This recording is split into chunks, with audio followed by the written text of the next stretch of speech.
Okay, I'm sharing with you from from Genesis about Abraham's having second wife.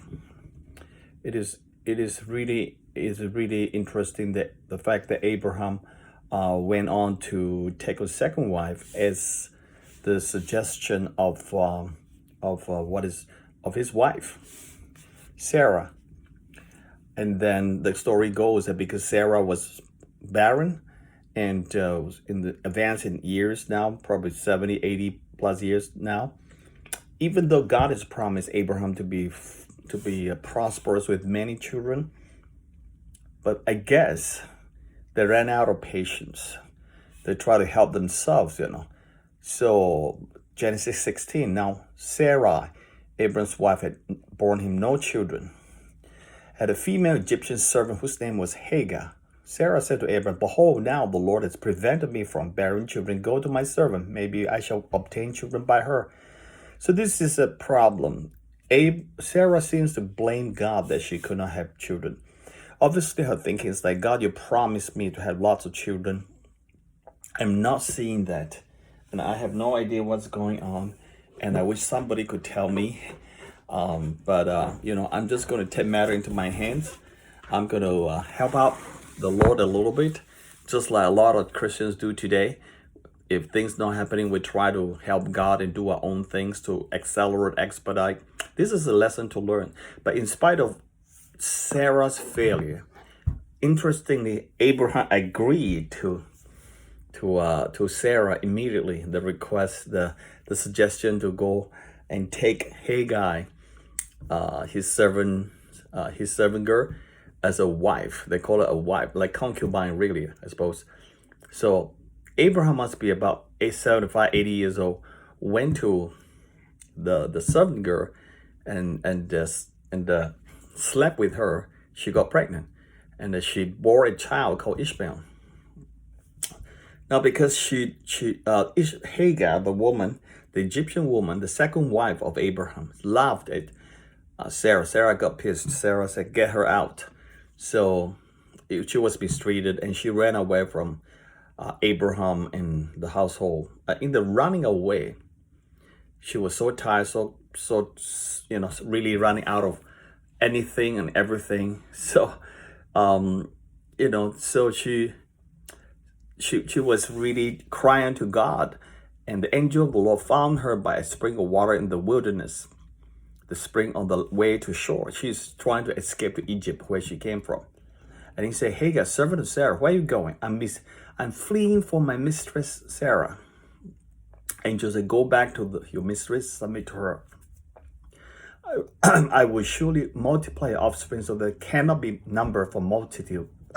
It is interesting that God did not stop Abraham for the mistake, Abraham and Sarah for their failure to trust him. God did not stop and go ahead to acquire a second wife for Abraham to produce children. God did not stop them. In fact, God let them make the mistake and go ahead. In fact, God later on, Hagar bore a son for Abraham. That becomes Abraham's children, technically. Whether it's first or second wife, is Abraham's seed. And because it is Abraham's seed, God said, "I'm going to bless Ishmael." And Ishmael will be numbered for multitude that cannot be numbered. Another one, the huge number. However, later on we will see, and also in Paul's Galatians tell us that Ishmael is not the promised son. Isaac is the promised son. When Ishmael was born by Hagar, the second wife of Abraham, Isaac was not born yet by the first wife, Sarah, first wife of Abraham. All right, so that's the story. However, God blessed Ishmael, multiplying, but Ishmael is going to be like a wild donkey, his hand against everyone and everyone's hand against him. He should dwell over against all his kinsmen. It's like they're fighting all the time. That's the prophecy. And look at today. So it is. I just want to say something about God's unexpected intervention. Makes a deep impression on Hagar. And then Hagar returns to Abraham, verse 15. household and her son was born. Abraham names him, okay? Recognizing Ishmael as his heir, Abraham must have believed that here was God's solution to the continuation of his family, fulfillment of the divine promise of nationhood. Abraham got to figure out, I may have not a son through my first wife, my second wife, or the second wife got me a son. So I think this is how God is going to fulfill it, but he's wrong. Regrettably, Ishmael was not the promised son that God intended Abraham and Sarah to have. He's not the one.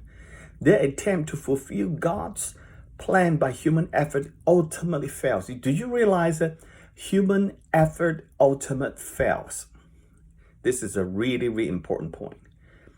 If you want to do your own things without the blessings of God, you can go ahead.